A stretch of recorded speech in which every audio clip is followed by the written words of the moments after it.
Your awakening started with some kind of a traumatic experience. Do you want to start from there? Yes, started with the death of someone really close to me, and they died suddenly. Kind of the thing that cracked open, contracted state that I was in at the time, which is obviously a lot of grief and pain. Even prior to that, I just had no idea that I was going through life with this filter, this projection of who I thought I was. That was the first glimpse that just sort of cracked through. I didn't even have a spiritual compass or a spiritual idea, and I was doing all sorts of different things, just wanting to go back to that glimpse that I'd had. And then later on, when it really got some momentum up, that's when it really sort of shook my world upside down. And one of the first things that happened in that second kind of opening, big opening, I really felt like I was seeing everything for the first time. So it was like I'd been seeing, but I hadn't been seeing. So everything came into such sharp focus, and the colours and everything was so beautiful. And I was actually in a time in my life at that time as well where there was a lot of trauma, and it was a huge contrast.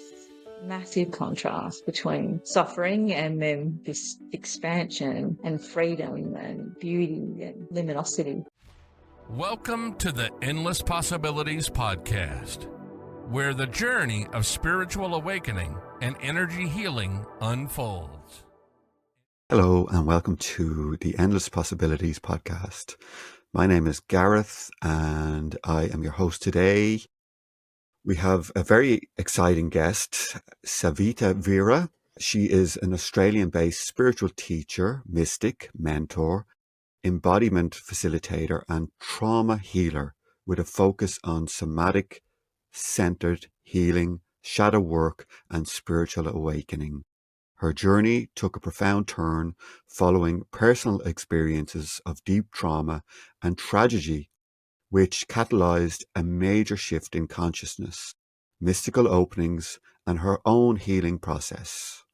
This awakening inspired her to guide others towards resolving karmic imprints and trauma blocks, helping them embody their divine light, achieve nervous system regulation, and live from clarity, compassion, and authentic power. She draws on extensive experience in body-based practices, meditations, spiritual transmissions, and even conscious horsemanship, integrating the intuitive wisdom of horses into her teachings on presence and compassion. Her offerings include one-on-one sessions, group workshops, retreats, and monthly healings, all designed to foster expanded awareness and flow in daily life. Clients praise her for creating safe, transformative spaces that lead to emotional release, self-improvement, and thriving amid challenges. Savita, hello, welcome to the show. How are you? Hello, I'm good. How are you, Gareth? Great. Thank you for joining me. I'm really excited to be having this conversation with you. So Nice to meet you. let's jump straight in. So I was doing a little bit of research on you, and I watched some of your other previous podcasts and interviews that you did. Your awakening started with some kind of a traumatic experience. Do you want to start from there? Mhm.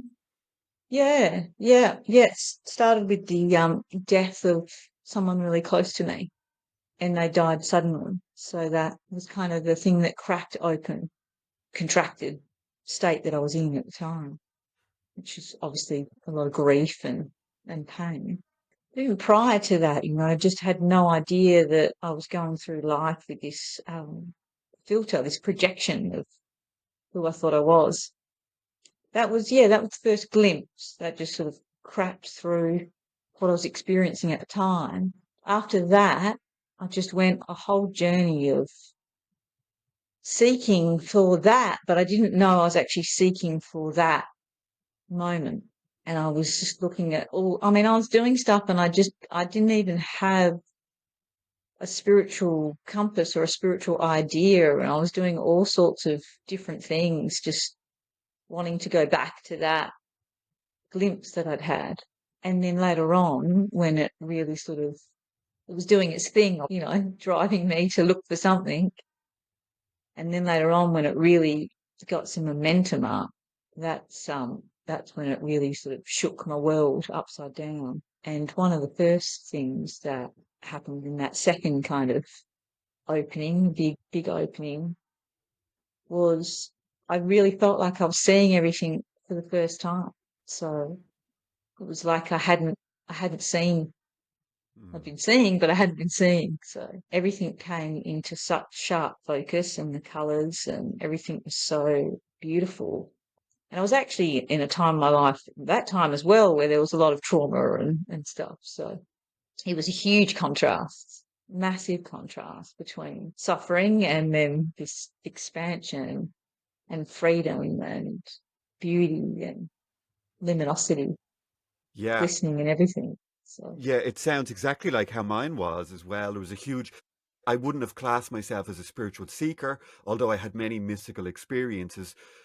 I didn't really understand what spiritual awakening was. I really didn't until it no, happened. And then no, I was like, oh my God, this is actually like, it feels like something else has woke up through me and it's like looking out through my yeah, eyes. And exactly what you yeah, described, like seeing for the first time, I felt like I was, it's not a perfect analogy, but I felt like I had been, a spaceship had come along to the earth and beamed me down, and I was like walking around for the first time experiencing anything like an alien. It really felt like that to me. yeah, totally.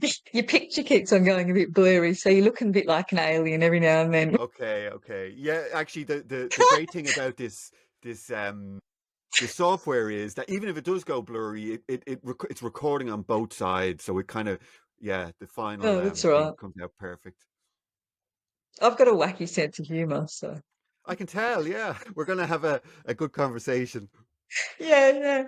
Yeah, it literally is. What you said, that it's like the person that you thought you were just gets pushed aside, and then it's like something else looking through your eyes, something really clear. Yeah. And so, do you want me to keep going with that? Like Sure. how that Yeah, all? I can kind of sense that this is going to be a bit of a funny interview. I just get a feeling. Yeah. I wasn't expecting that, but I think it's great. I think it's really good. Yeah. So what happened after that? Well, I mean, it just kept on going. I would have experiences of just emptiness, witnessing, and then I'd get tested. So standing there watching someone walk across the road, just pure emptiness, watching them, no awareness of a body, nothing, just emptiness. And then, so that whole sort of open expansion and contraction, it would happen really quickly with me. It would be like, the embodiment, like, oh, you've had this, like realization of emptiness or another opening, and there was lots of them. But it was, lightning fast, like, now can you embody that? That particular instance where that happened, I turned around in this like, like just emptiness, so beautiful, so peaceful. And there was my ex-husband ready to poke right on a wound to see, oh, can you embody this? Hello, I hope you are enjoying this really amazing interview and conversation with Savita. Any of the people who are not already subscribed to our channel and you would like to help support us, if you could, please hit subscribe. Subscribing to our show lets YouTube know that we are a worthwhile program on their platform, and they push us out to new audiences through the algorithm. The bigger our audience, the bigger the guests we can have on. Yeah, it helps us, it helps our guests, and it keeps really amazing guests coming back for you guys to watch. Thank you so much. Now back to the show with Savita. Like this is just gonna be coming through your humanity because there's stuff here to clear out, right? Yeah, it It's takes pretty time, fun. right? We're good friends. He's good fun. So and it was just like that the whole time, and then as the openings and shifts got bigger and bigger, and the heart was always really online, and then shutting down and coming online and shutting down, but they just started to stabilize, bit by bit, bigger openings, and then there would be a longer time in that before then the next, a lot of stuff needed to get cleared out. Yeah, I find it remarkable. Your experience is very, very similar to mine, and it's funny because neither of us were spiritual seekers, right? It's like I work with loads of people, and they're like, they really want awakening, and their life has been dedicated to it. By the sounds of it, it just kind of you were struck by lightning, like kind of similar to me. Yeah, yeah, yeah, And yeah, Maggie G, yeah, who interviewed as well, it was something similar for Maggie, yeah. yeah, yeah. Your time's up. And have you any, do you, like, for me, it kind of, as the awakening went further, I kind of started to understand why. Did that happen to you? Did you have any sort of inclination that maybe in a past life it had happened or? No, not so much in a past life, although I will say that prior to it, now looking back, even though I wasn't like a spiritual seeker or had no idea what awakening or enlightenment or any of that stuff was about, I did have a draw to things. Like I was drawn. I did martial arts when I was a lot younger, my late teens and early 20s. And there was something about that whole, I suppose, the spiritual side of martial arts that intrigued me and I found fascinating. And I would buy the odd book, I'd just be drawn to the odd Buddhist book. And I had no idea why I bought it. I would buy it and read it. And then I would get on with being, completely oblivious to what was really happening, just trying to live my life as best I could. So yeah, there was little breadcrumbs, I suppose, along the way that was calling me and calling me. But after, yeah, someone said, "Oh, it sounds like awakening," and then that's when I looked it up, and I was kind of lucky. I sort of got straight onto a very direct path, I suppose, that then just gave me context for what was unfolding anyway. Otherwise, I might have thought, "Oh, I think I'm going nuts." Totally, totally. I totally understand how that you might think that. It's like a complete like paradigm shift. It's for me, I went Huge. scrambling. I was like, okay, I know something has happened. I'm like, oh, I need some sort of like framework, right? And for me, I found Ali Yeah, Ashanti's book, The End of Your World, and that yeah, was like a yeah, yeah, godsend. I was like, oh my yeah. God, He's this great, is isn't he? what's happened to me. Yeah, I love him. I absolutely love him. I think he's such a great teacher. Yeah, yeah, really good. And so good at helping with the context of, what's unfolding so that you can not completely lose your shit. Yeah. And what did you find? What sort of teaching did you find to help you ground that awakening? Well, all of it really, like all of his stuff. I saw Bonnie Greenwell when she was alive and she helped, kind of ground me with all, because so much trauma was coming up, because the openings are so big, then all the stuff, it's like wants to clear house. So And what about yeah, the energetic aspect of awakening? Did that start to unfold with the awakening as well, like the Kundalini? Because obviously you mentioned yeah, Bonnie, and I had two of her books. When I was going through my Kundalini awakening, it was like, oh, okay. yeah, She was amazing. yeah, yeah, she's beautiful. Yeah, yeah. Yeah. So No, I didn't really sort of get her books or like delve into that. It was just happening, the heat and all the energetic movement. And for me, because I'd been in the past quite unwell from trauma, my body was still going through like a lot of recovery from that. And so sometimes when the Kundalini energy would move, it really felt like I could run a marathon with the energy, but my body wasn't there yet. Like my body wasn't, I probably still couldn't run a marathon now, truth be told, but the knees are getting too old. There was that kind of like disconnect, between what that energy was like. It was like, whoa, I could really like do lots, but my body was still in recovery from the trauma. So it was kind of odd. well, okay. So if you went through the awakening, right? You had that shift, and then you could kind of imagine, okay, if I didn't know what this was, I'd feel like I was going mad. But then to have the Kundalini come online as well, you could really think that you were going mad with this energy. So did you have any Mm, by context for what then, was happening with the by then Kundalini? I did. So like when Okay. it really started to, yeah, at first it just started with a bit of heat and all that sort of thing. And yeah, so by the time it had really amped up, then I had context for it. It's kind of weird. I think for me, like the actual shifts of perception, then my mind would come in and like doubt and think, oh, maybe there's something like is a bit wrong. But when the gifts that come on board, like the psychic gifts or, all that didn't really, I didn't question that. It was kind of strange. Yeah. I don't know why, but it just came in service. So when I started to see people for healing, they just came. I would just know things that was helpful for the healing, For always me, in it was service. a little bit different. I had all the psychic abilities opened up before the awakening for me. So I Right. started having like these spontaneous out of body experiences. I would, have lucid dreams. I would start kind of seeing things. And then as the Yeah. awakening started to unfold, all of that stuff sort of died down for me. It was the opposite. Yeah. Wow. So you were Yeah. having fun beforehand. I was having fun. Yeah, my ego was having fun beforehand. Yeah, and I think consciousness was like, okay, enough of you having fun and flying here Yeah. and there. Let's kind of ground you now. And yeah, Yeah. That's it. Yeah. I could never get away from the grounding, like the embodiment part. It was always, and I guess it's because life knows how I was going to serve in that way, it knew what it was doing. So there was always such a big emphasis on in the body and with all the gifts that were coming through, that were just in service, I wasn't, obviously you have, but they really were focused towards that service to others.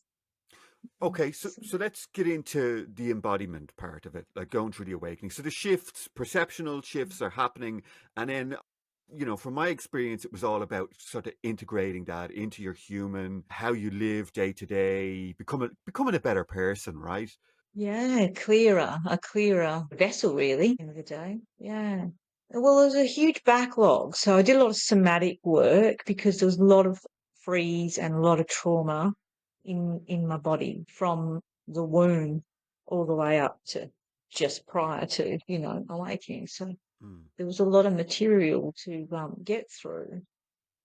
But I was really lucky in that I found sort of somatic work with the body. So I just, I literally just went, right, it's got to get through this. So just went for it. So what were some of There's them something in practices? me. There was like a drive. I don't know. There was just like a life driving me. I had to do this and I had to clear this stuff.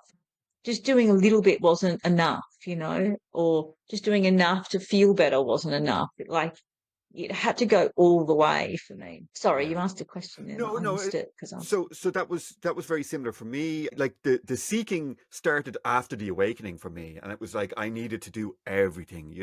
I was doing holotropic breath work, Native American sweat lodges, anything I could do.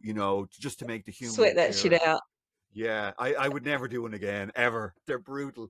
Was it really bad?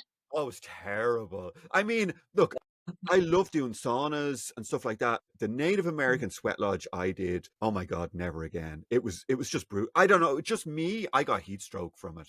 I was thrown up Oh, afterwards. I had blurry vision, but everybody else seemed oh fine. There was like 60 people who did it. no. I really suffered with Yeah. the heat, yeah, for some reason. Yeah, sounds Yeah. nasty. Yeah. So what sort of Well, you're used practices to a did cold, you do? you're used to a cold climate too, aren't you? I mean, Well, I like the heat. Ireland, oh, you yeah. do? So what sort of Yes, well, practices you'd did you like do? Australia.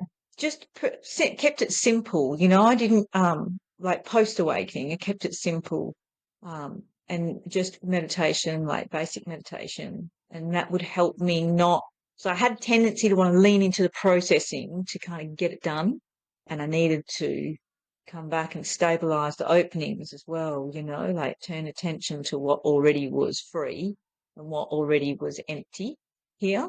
So I had that, and then literally just the somatic work of getting the freeze and the fight and flight and reinstating boundaries. All of that stuff was so important. Like when unity comes on board, if you don't have boundaries, it can get messy.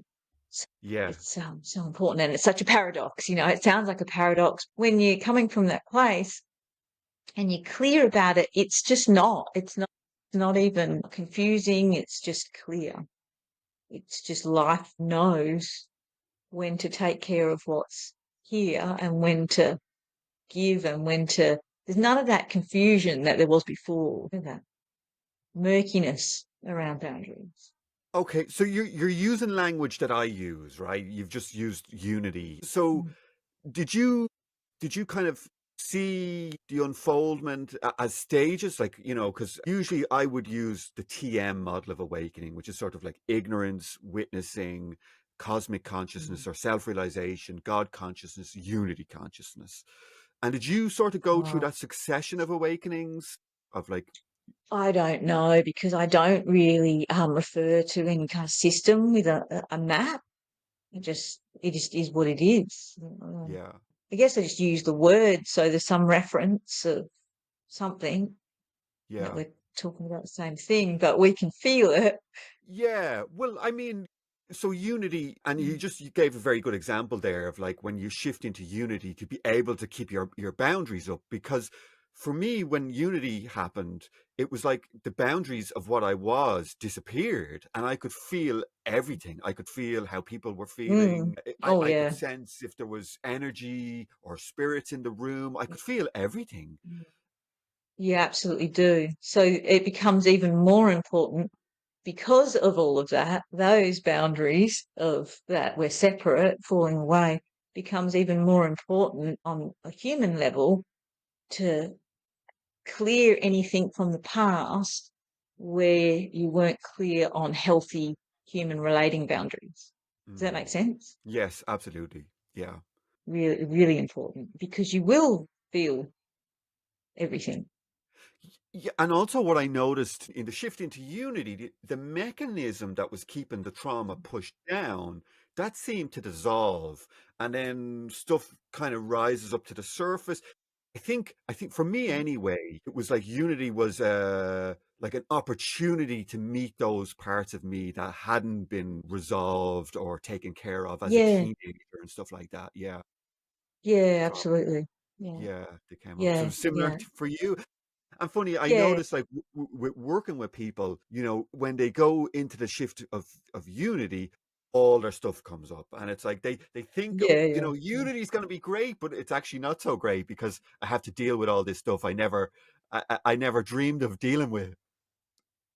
Yeah, and how deep it goes as well. Yeah. Yeah, it doesn't seem to But there end is for there some is the people. bliss and that then. I said it doesn't seem to end for some people. People will say, "Oh my God, like when does this stop?" It seems to be like layer after layer after layer. Oh, yeah.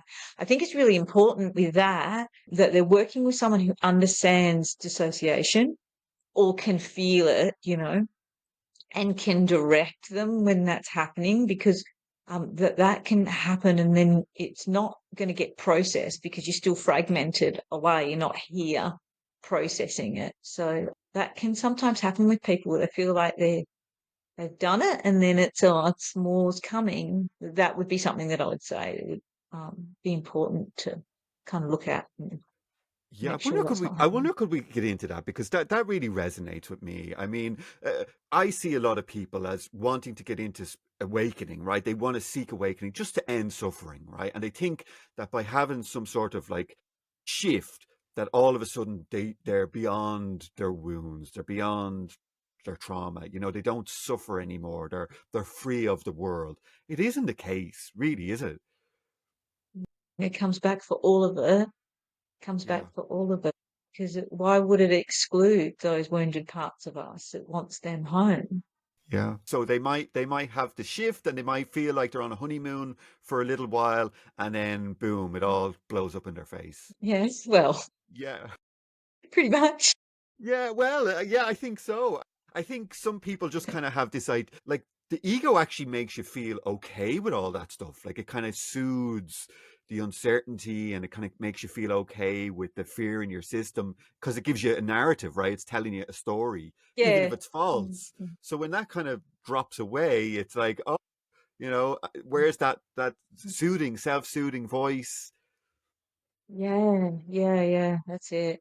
And so I think it's important for people going through this or, seeking to have some sort of support for the body, because it's really the body, mind and emotional body, isn't it, that's in because obviously our infinite nature is totally okay and at peace with it. But all those parts of ourselves, the physical body, the emotional body, the mental body, that are chaos, it's really important to give them something as you're going through the process of healing that gives them some sort of stability. And, the earth, just simple stuff, just something like the earth, and getting your feet on the earth can just help to really calm the nervous system, because it's so important, the nervous system, with Kundalini movement and all that sort of stuff. So it's not that they're just going to have it blow up in the face and have nothing that they can do to kind of stabilize themselves.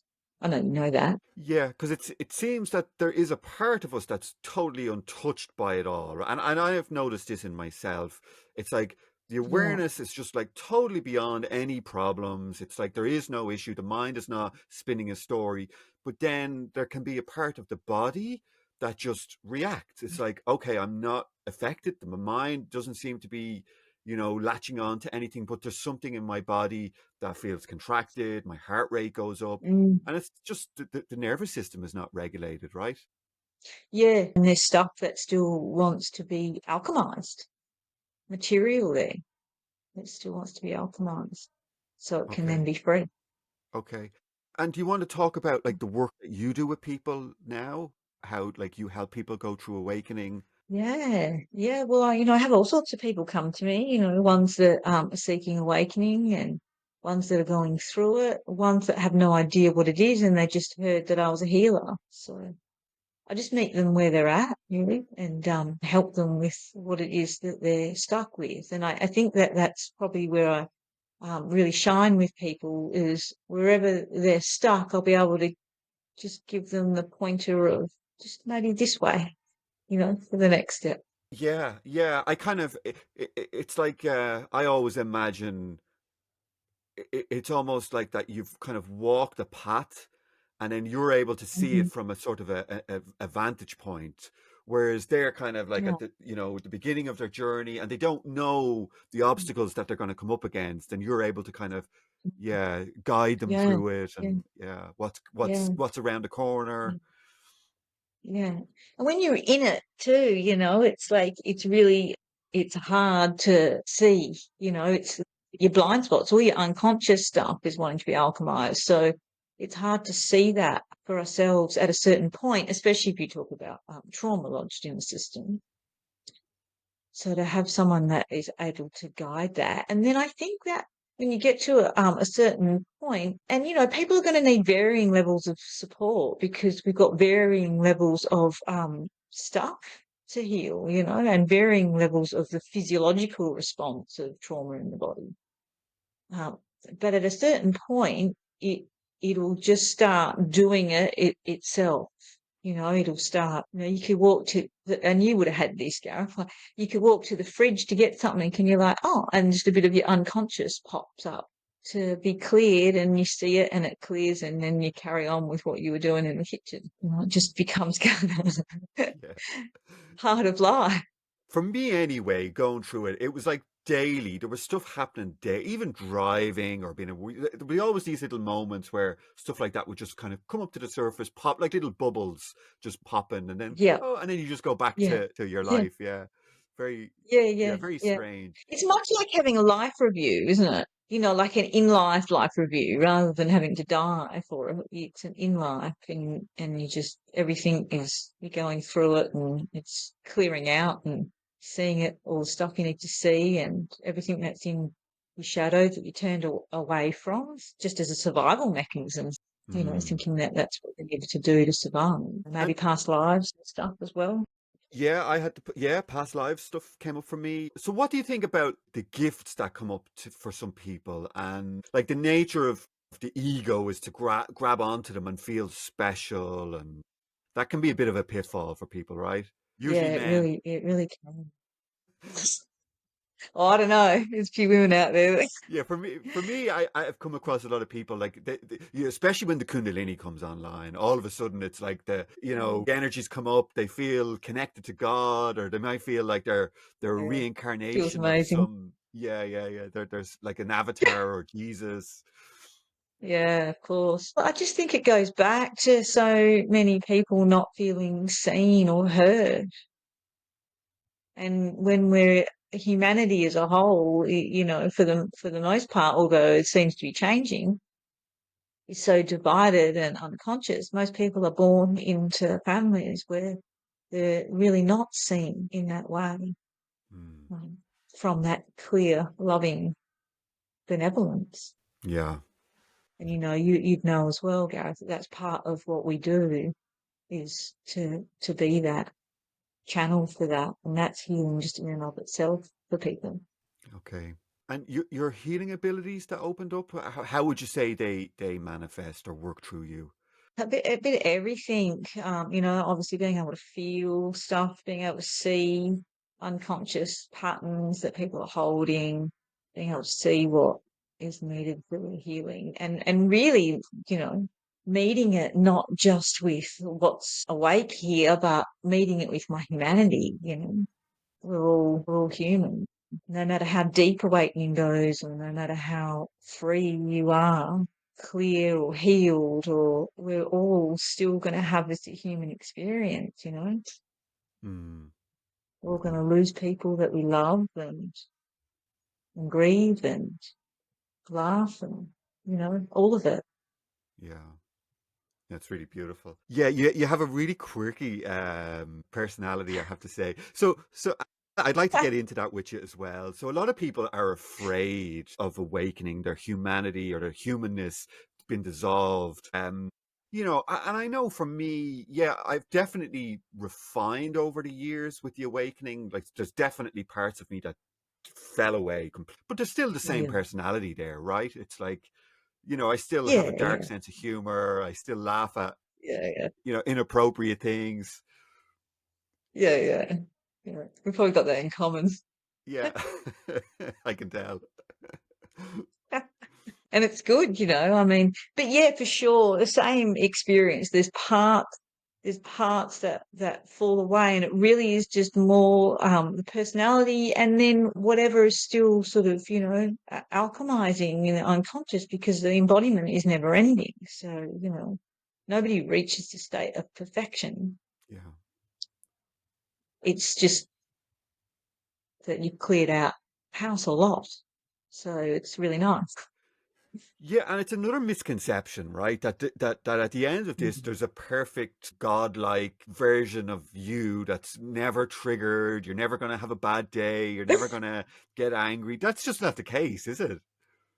It's just not realistic.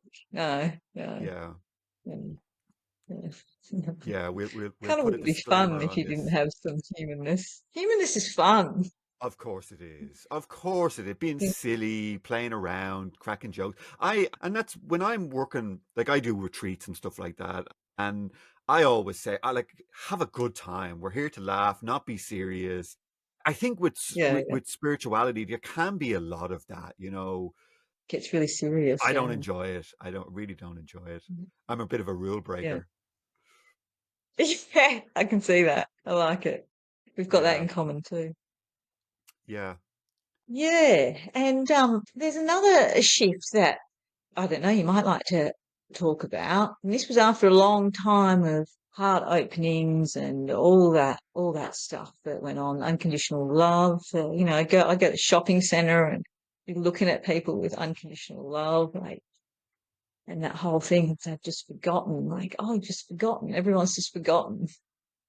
Um, so a long time of all of that. And then there was a period of time where my horses, who were just my world, I love them so much. I'd had a paddock for them, but I couldn't find a place to live close by.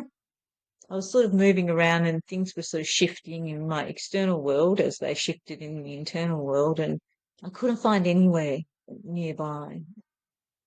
And it was really getting distressing to not be near them. And it was a really long drive, and between work and having to try and get there to tend to their needs, I couldn't care for them in the way that I would have liked to. And I was very stressed about it because they're my children, in this life. And right in the middle of that, just like there was nothing I could do. There was no solution to the problem.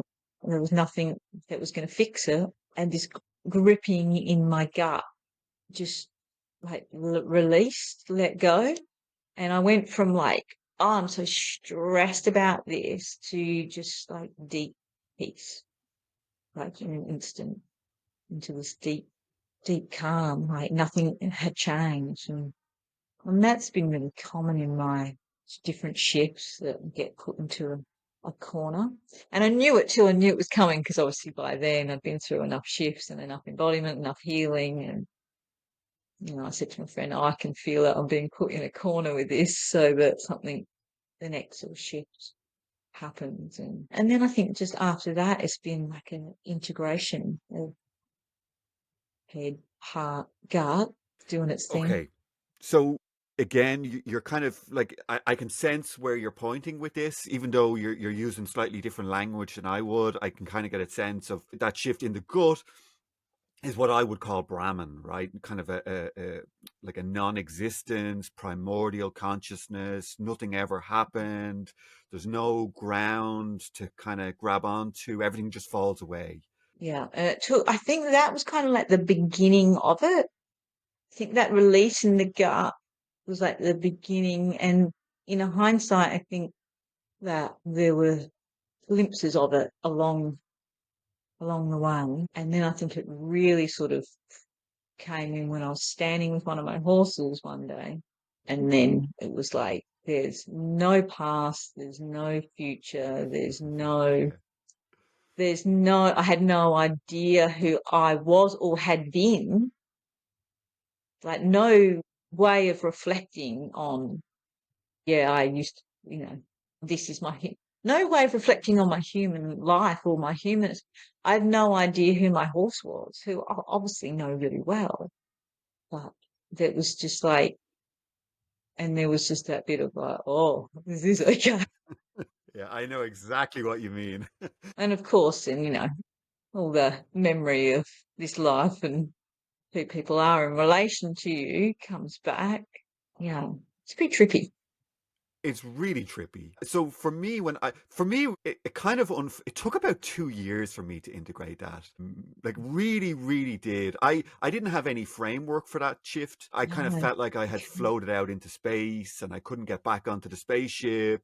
I really felt like I was, I wasn't part of humanity anymore. I just wasn't. I felt like I broke my human. That's how that shift felt to me, and I just couldn't get it back. Mm.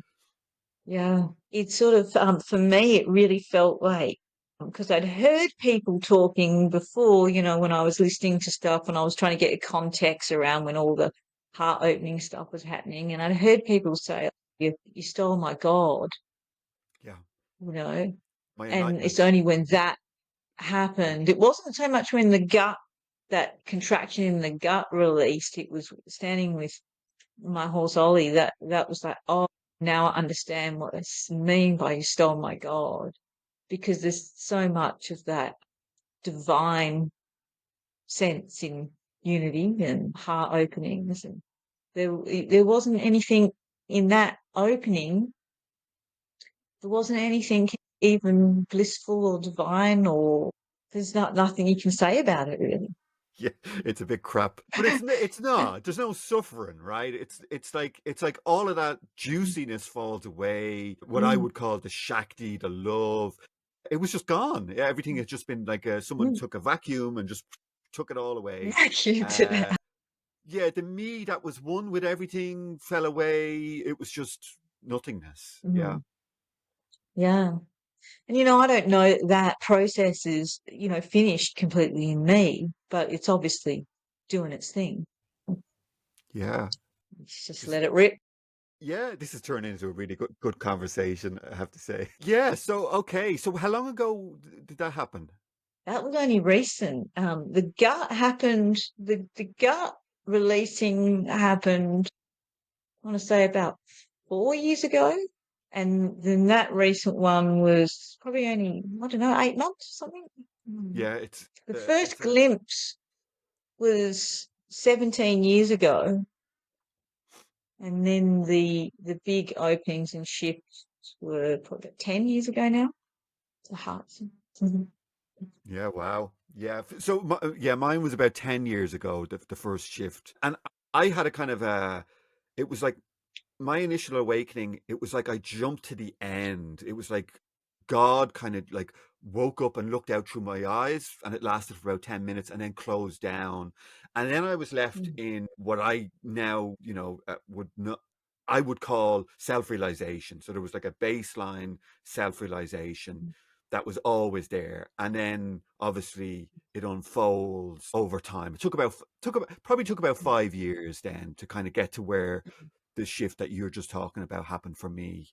And for me, it happened Yeah, in wow. a meditation. First, I kind of felt like I was Mm, faced with like an abyss that opened up, like a black hole, and went mm. into the black hole and became the nothingness. Yeah. And did you have fear come up or? So I had that existential knot in the gut. It was like everything just contracted into the gut. It felt like a terror, and Mm, then went into it, mm. and then there was just nothing. There was no fear, there was no me, no experience. And then when I came out of it, it was like the fear just came back, as in, oh my God, what just happened? I never want to go there again. Whatever that was, Yeah. I do not want any part of that. Then it kind of took maybe 6 or 8 months for me to sort of like understand what happened and to have an intellectual understanding. And when I started to have an intellectual understanding of what happened, the shift actually started to become like more permanent. It was like as if I had an experience, and then over time I had like an embodiment of it because I started to understand it better. Yeah. Yeah, it's strange. There's so many different shifts and fear can come up. Like years ago, I had fear that was felt like a psychological fear, like psychological, the death of the psychological self fear. But it was like, it felt existential, like you say. It was like, oh, I've never felt terror like that before. And, the mind projected idea of what this process is doing, like the blackness. And then later on, a few years after that, it came up, the fear came up again. And, all the heart stuff had been happening. But this was like, oh, fear of death, but it was just in the body. There was no psychological kind of fear. It was just the body doing like a survival mechanism thing. Yeah, it's really fascinating how it works through this kind of like a physical animal form that has that survival mechanism in it. Yeah, for me, it kind of feels like there's some sort of like memory that's imprinted into the cells of the body. Like as Mm, humans, we went through a lot of violence. We were like, hunters, gatherers. People would come into our villages and kill us with yeah, swords and war, all that kind of stuff. All these wars and battles. And I think that's just imprinted in us as humans, that's out there, and yeah, the body needs to keep yeah, itself safe. Even though we know on an intellectual level nothing is happening, there's no danger, the body still sort of wants to keep itself safe. Yeah. The yeah, heart rate might just yeah, start. absolutely. Yeah. Absolutely. Yeah, and the next day after that body kind of fear came up when I was meditating, then I went into a samadhi and just nothingness. So it was like the body registered that it was coming, like a premonition in the body. But we need it, right? Like we need the survival mechanism on board. And so, that's why like any sort of healing that reinstates if those primal defenses of keeping the body safe have been thwarted through any sort of even psychological and emotional abuse trauma that will affect those physical defenses because they'll be freeze in the body. It's really, really important because we're going to be able to embody our essential nature in a much freer way when that stuff is healed and shifted and hmm, Yeah, so I mean, I'm really enjoying this conversation. I love all of this, really like picking it apart.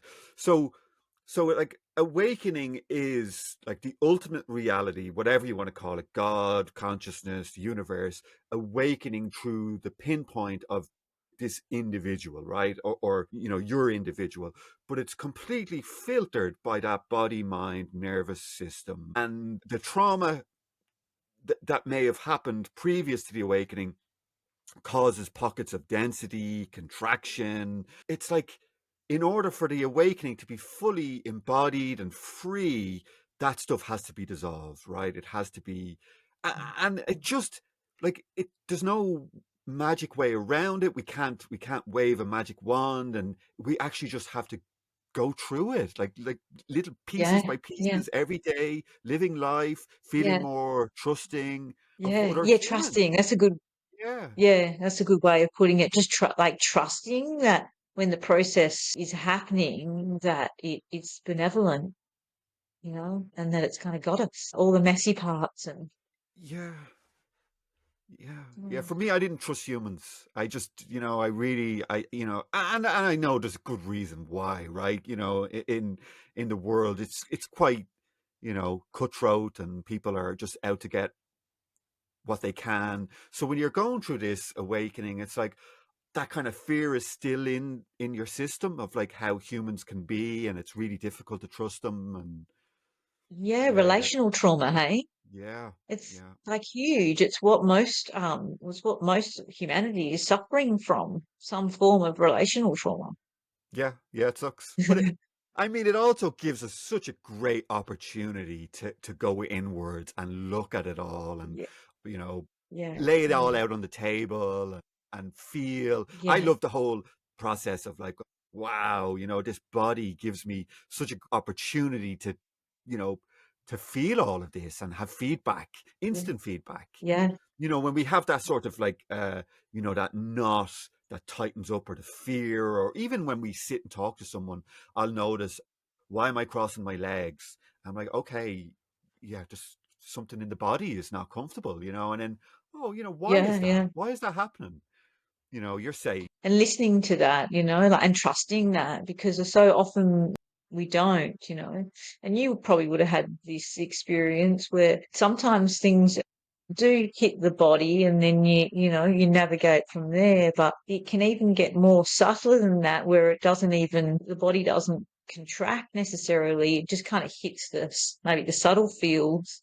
And then, like, talking about people in relational trauma who might be like your discernment, who might be good to be around, or who might not be, who might be good and safe to let into a really close human relationship.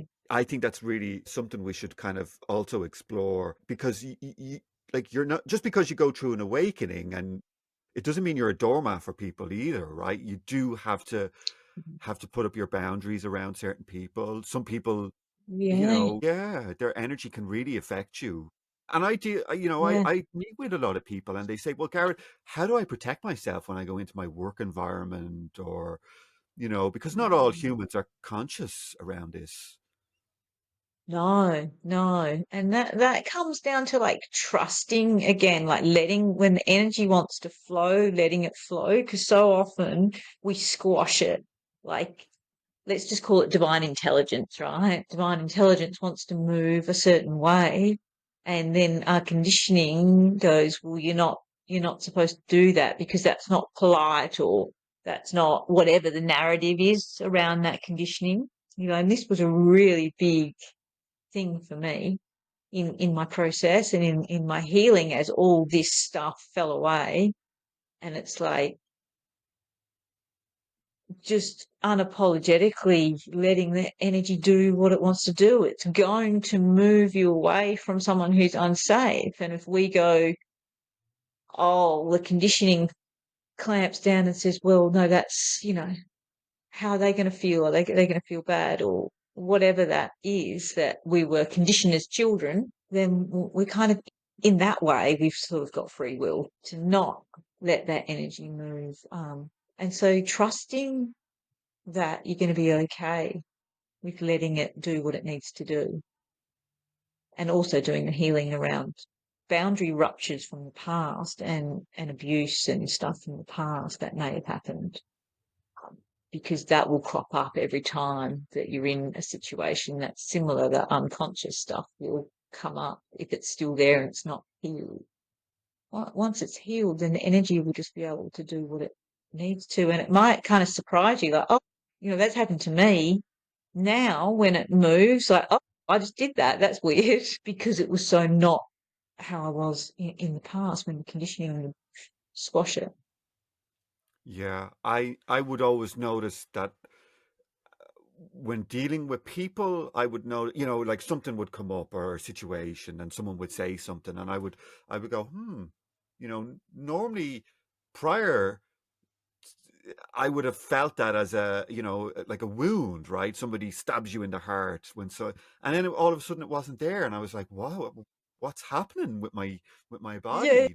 It's not having that reactivity anymore.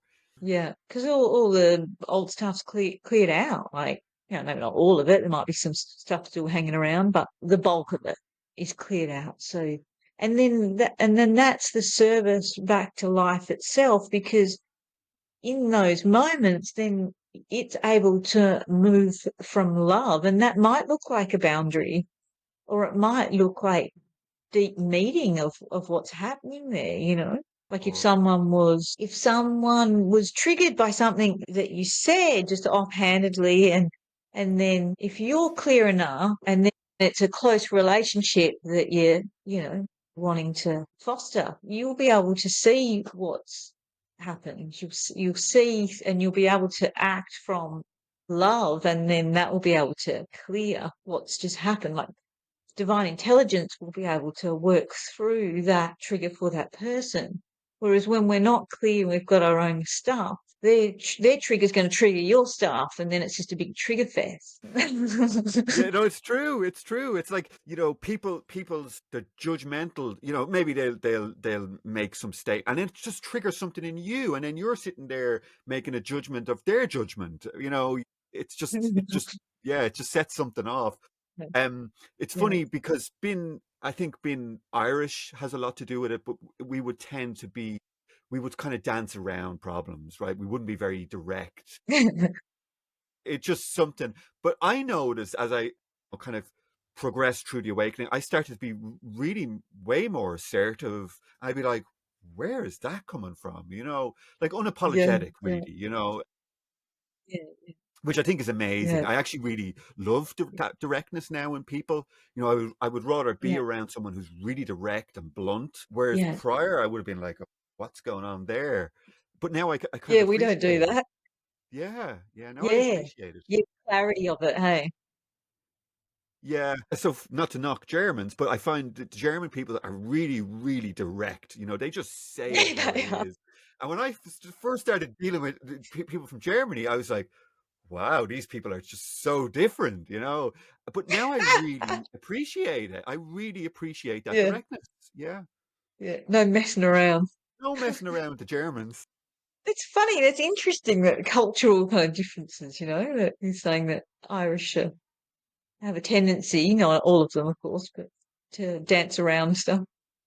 Oh, totally. I mean, like you would be eating at a restaurant and they would, your meal might be absolute rubbish and the waiter would come along and say, "How's your meal?" You go, "Oh, it's lovely, thanks so much."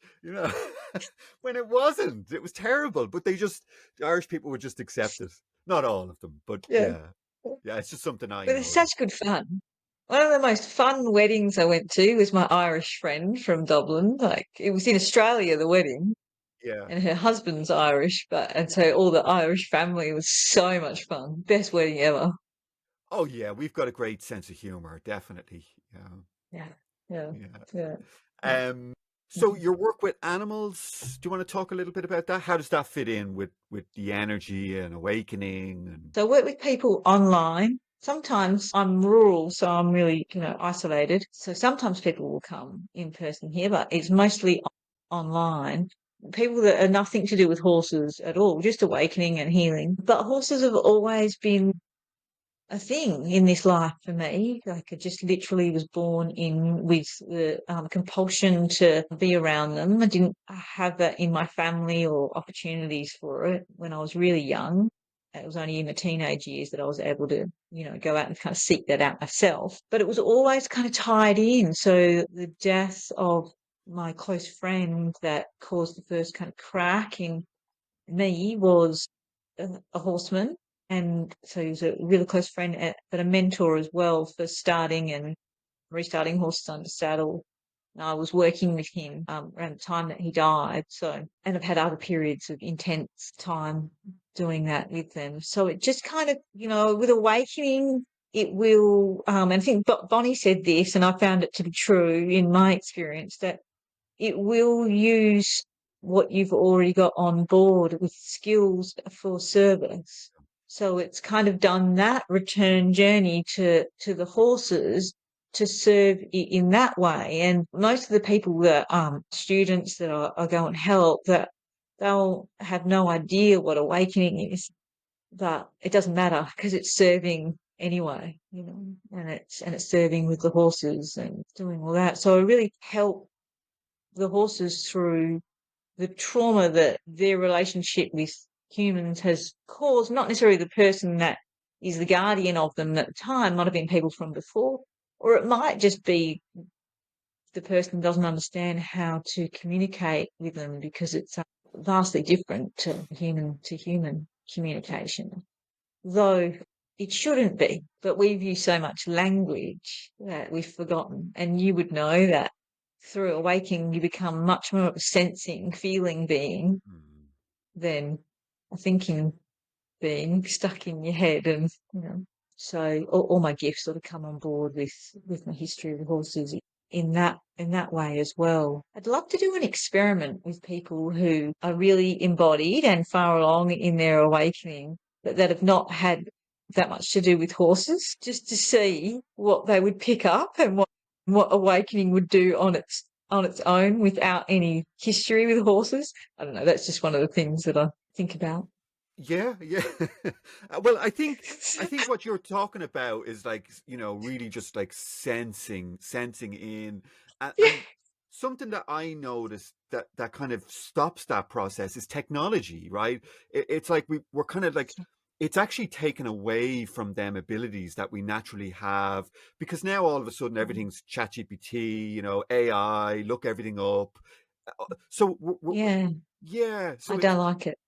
yeah, for me, like when all my psychic abilities started, it was kind of prior to all of that. And I noticed that maybe technology kind of coming in as sort of like dampened them abilities in people. We're just so used to now just going on our phones and getting information. Whereas, prior to that, the smartphones, I would just get these downloads, right? If I needed to know something, it would just come in meditation, or, I would wake Yeah, up in the yeah. morning and the information would just kind of come in.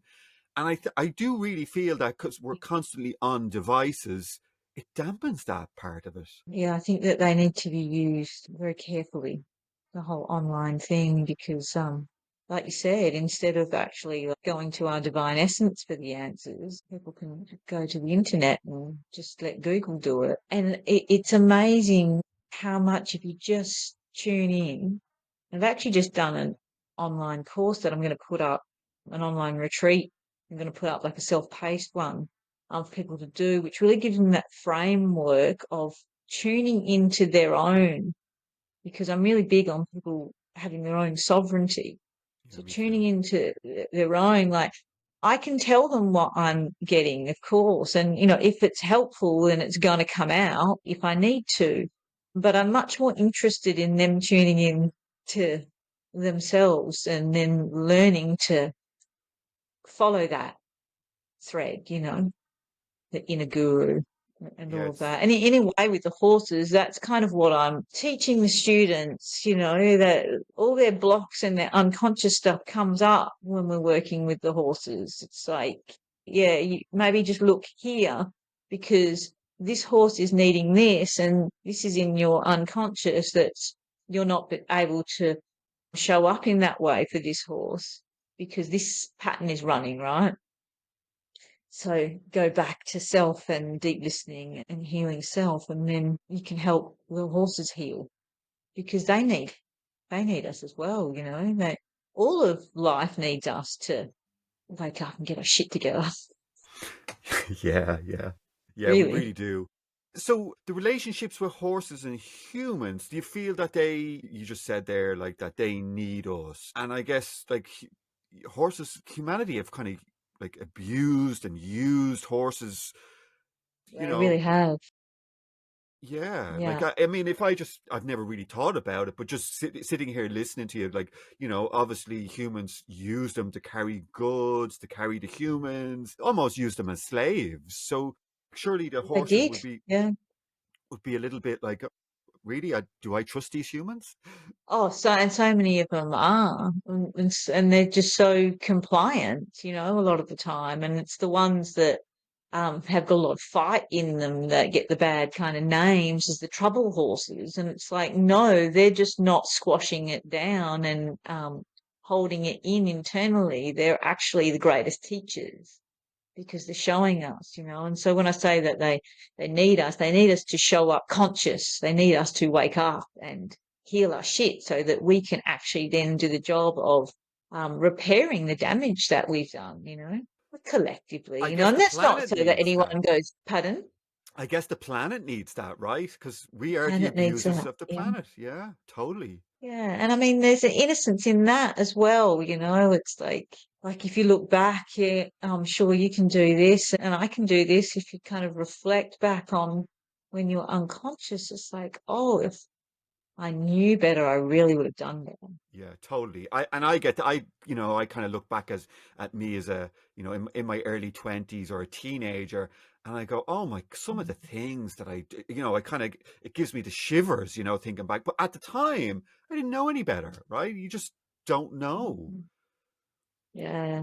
Yeah. You're just going from pain, like because that pain unaddressed, it just keeps perpetuating itself until I suppose life kind of goes, okay, it's time to crack the egg on this one.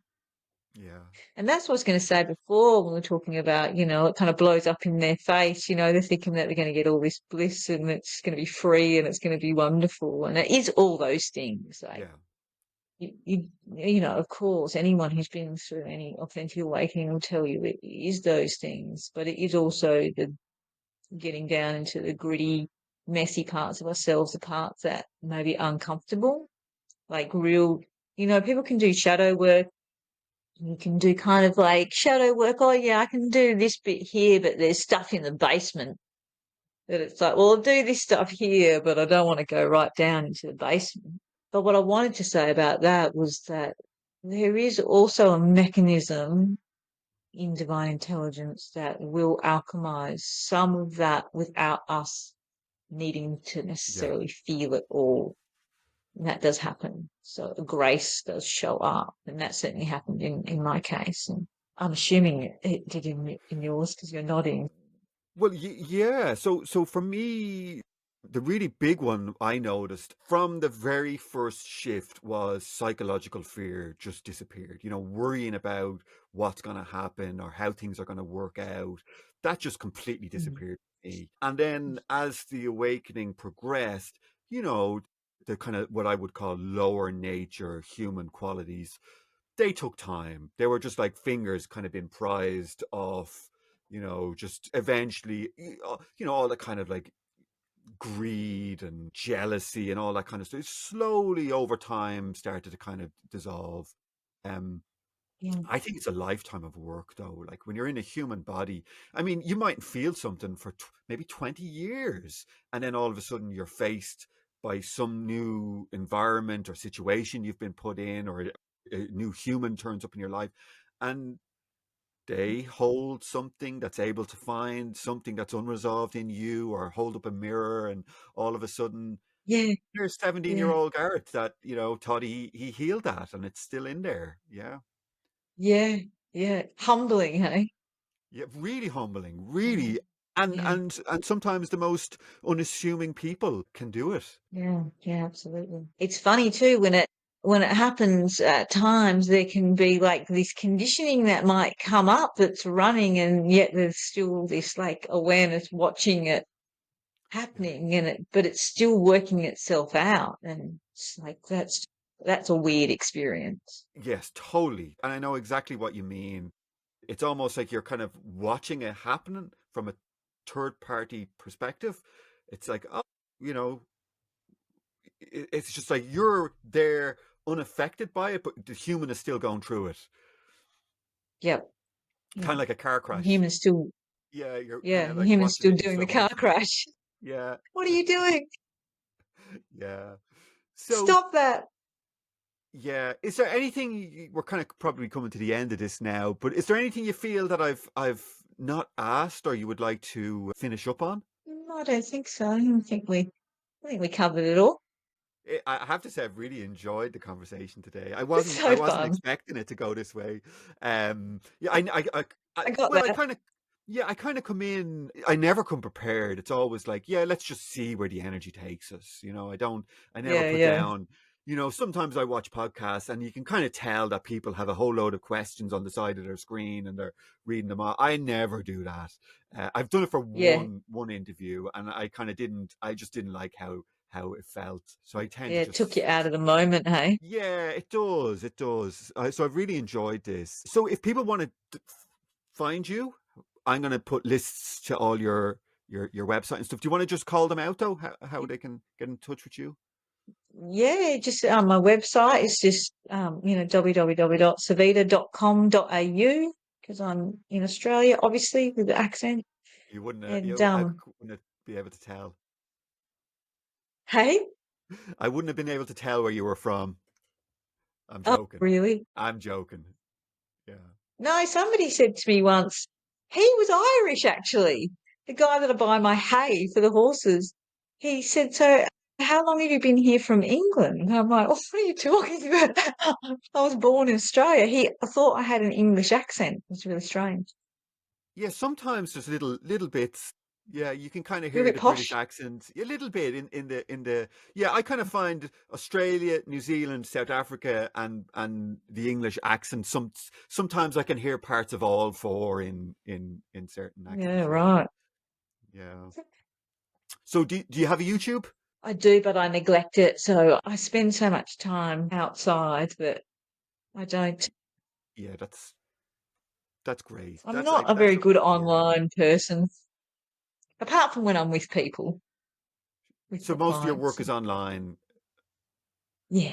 Okay, so I'm going to list to your website down below. If people want to get in contact with you, they can find you. So you do one-to-one sessions, energy healing. Yeah, one-to-one healing, awakening support, mentoring. I do groups as well. So there's events page that we can have a look at and come along and have some laughs. Wonderful. Yeah, I bet they will. I had a great laugh today. Savita, you've been an amazing guest. Thank you so much for joining me today. You're welcome. Thanks for having me. Yeah, yeah. And thanks to the viewers and listeners. Take care, guys. Bye-bye. This has been the Endless Possibilities Podcast, where the journey of spiritual awakening and energy healing unfolds. Gareth is a lifelong seeker of truth, a spiritual teacher and author, and it's his passion to delve into the profound world of consciousness. We hope you've enjoyed the show, and we hope you've gotten something from it. If you did, make sure to like, rate, and review. We'll be back soon. But in the meantime, the podcast is available on YouTube and all the major podcasting platforms. Find us on Instagram at _mother_force. Take care, and we'll see you soon on the Endless Possibilities Podcast.